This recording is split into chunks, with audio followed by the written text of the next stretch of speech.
আসসালামু আলাইকুম প্রিয় তৃতীয় শ্রেণীর শিক্ষার্থীরা। আশা করছি তোমরা অনেক ভালো আছো। আজকে তোমাদের বাংলা বইয়ের ১২তম পাঠ ১২ একদিন এই গল্প থেকে আমাদের যে শব্দগুলো দেওয়া আছে, শূন্যস্থান, ডান বাম পাশ এবং বিপরীত শব্দ এবং প্রশ্ন, এই সব কিছু আমরা আজকে সমাধান করব। আজকের ভিডিওটি যদি তোমরা লাস্ট পর্যন্ত দেখো, তাহলে এই অধ্যায় থেকে যেই প্রশ্নগুলো দেওয়া আছে সবকিছু তোমরা খুব সহজে উত্তর দিতে পারবে। সো আশা করছি আজকে ভিডিওটি লাস্ট পর্যন্ত দেখবে। আর ফারহান একাডেমি ইউটিউব চ্যানেলে যদি তোমরা নতুন দর্শক হয়ে থাকো, তাহলে অবশ্যই চ্যানেলটিকে সাবস্ক্রাইব করে দিবে এবং তোমাদের বন্ধুদের কাছে ভিডিওটি শেয়ার করে দিবে, যেন তারাও ভিডিওটি দেখে উপকৃত হতে পারে। চলো আজকে পাঠ শুরু করি। প্রথমে দেওয়া আছে শব্দার্থ। আমরা এখানে কতগুলো শব্দার্থ দেখতে পাচ্ছি। আমরা এখানে অনেকগুলো শব্দার্থ দেখতে পাচ্ছি। আমরা এগুলো উকি দেওয়া অর্থ হচ্ছে আড়াল থেকে দেখা। মিনার শব্দের অর্থ হচ্ছে দালানের উঁচু চূড়া। তো শিক্ষার্থীরা তোমরা এগুলো পড়ে নিবে। আমরা নিচে চলে যাচ্ছি। আমাদের ২ নঙে বলা হয়েছে আমাদের ২ নঙে বলা হয়েছে শব্দ দিয়ে বাক্য লিখি। এখানে যে খালি ঘরগুলো দেওয়া আছে, এই যে এগুলোর মধ্যে ওপরে শব্দ দিয়ে, এই যে এখানে যে শব্দগুলো দেওয়া আছে এগুলো দিয়ে আমরা কি করব? পূরণ করব। তো প্রথমে বলা হয়েছে নদীর জল ড্যাশ করছে। আমরা জানি কি করছে? নদীর জল টল টল করছে। ১ নম্বর উত্তর হবে এটা। নদীর জল কি করছে? টল টল করছে। ১ নম্বর উত্তর হবে এটা। নদীর জল কি করছে? টল টল করছে। ২ নম্বর হচ্ছে মসজিদের ড্যাশ থেকে বেশি বেশে আসে আজানের ধ্বনি। আমরা জানি মিনার থেকে। মসজিদে কি থেকে? মিনার থেকে। ২ নম্বর উত্তর হবে এটা। মসজিদের মিনার থেকে। মসজিদে কি থেকে? মিনার থেকে। ৩ নম্বর বলা হয়েছে পানি কমে যাওয়ায় নদীতে ড্যাশ পড়ছে। এটা হচ্ছে চর পড়েছে। যখন নদীতে পানি কমে যায় তখন কি পড়ে? চর। ৩ নম্বর উত্তর হবে এটা, চর। ৪ নম্বর বলা হয়েছে গাছের ডালে এক ড্যাশ পাখি বসেছে। আমরা এখানে একটাই শব্দ দেখতে পাচ্ছি। সো এটাই হবে ৪ নম্বর, যে গাছ গাছের ডালে এক ড্যাশ পাখি বসেছে, এক ঝাড় পাখি বসে আছে। তো শিক্ষার্থীরা আশা করছি তোমরা এই ২ নংটা বুঝতে পেরেছ। চলো তারপরে সমাধানে চলে যাই।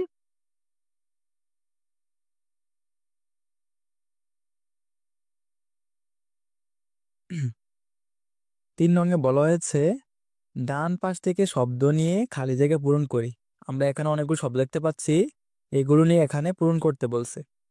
তো চলো এগুলো আমরা সমাধান করি। সুপারি গাছে সারির মধ্য দিয়ে উকি দেয় ড্যাশ। আমরা জানি কি? সকালের সূর্য। ১ নম্বর উত্তর হবে এটা, সকালের সূর্য। প্রথমের উত্তর কি হবে? সকালের সূর্য। শিক্ষার্থী আমি তোমাদের জন্য দাগ দিয়ে বুঝিয়ে দিচ্ছি। প্রথমের উত্তর হবে এই যে সকালের সূর্য। তারপর হচ্ছে নদীর চরে ড্যাশ মেলা বসেছে। এটা হচ্ছে পাখিদের। কিসে মেলা বসেছে? পাখিদের মেলা বসেছে। নদীর চরে ড্যাশ মেলা বসেছে, এটা হবে পাখিদের মেলা বসেছে। টল টল করছে ড্যাশ। আমরা হচ্ছে এটার উত্তর হবে টল টল করছে নদীর পানি। টল টল করছে কি? নদীর পানি। এটা উত্তর হবে এটা। সর্বশেষ যেটা দেওয়া আছে গাড় বাঁকা করে এক পায়ে দাঁড়িয়ে আছে, এটা হবে সাদা বক। এটা কি? কি দাঁড়িয়ে আছে? সাদা বক। শিক্ষার্থীরা আশা করছি তোমরা এই ৩ নং বুঝতে পেরেছ। চলো তারপরে সমাধানে চলে যাই।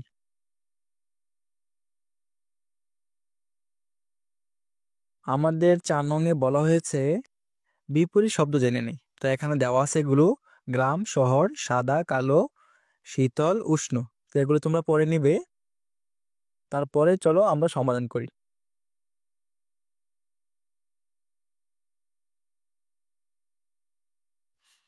শিক্ষার্থীরা চলে আসলাম তারপরে সমাধানে।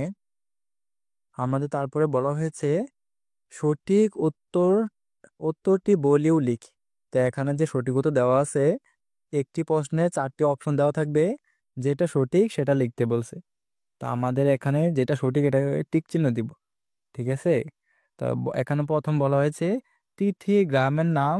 তা আমরা জানি তিথি গ্রামের নাম কি? এখানে দেওয়া আছে মধুপুর, অচিনপুর, শিক্ষার্থীরা তোমরা জানো, তো আমরা লিখবো তিথি গ্রামের নাম হচ্ছে অচিনপুর। তিথি গ্রামের নাম কি? অচিনপুর। তার মানে 1 নম্বর উত্তর হবে এটা, এই যে খ। তি- নদীর চরে পাখিদের মেলা বসার কথা বলেছেন, আমরা জানি নাদের চাচা। নাদের চাচা এই যে মেলা বসেছেন পাখিদের, এটা বলেছেন। মাটি দিয়ে শখের হাড়ি বানান, আমরা জানি মধু কাকা।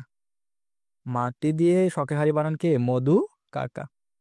নল খাগড়ার ঝোপে চুপচাপ বসে আছে, আমরা জানি মাছরাঙা। এটা উত্তর হবে মাছরাঙা। সর্বশেষ যে প্রশ্নটি সেটা হচ্ছে যে ঘটনাটি আগের, আমরা জানি পাখিরা আকাশে উঠছে। পাখিরা আকাশে উঠছে, কুমোররা যেখানে একসাথে বাস করে। তো শিক্ষার্থীরা তোমরা এটা পড়ে নিবে। 7 নঙ্গে বলা হয়েছে মুখে মুখে উত্তর বলিও লিখি। এখানে যে প্রশ্নগুলো দেওয়া আছে, চলো আমরা এগুলো সমাধান করে ফেলি।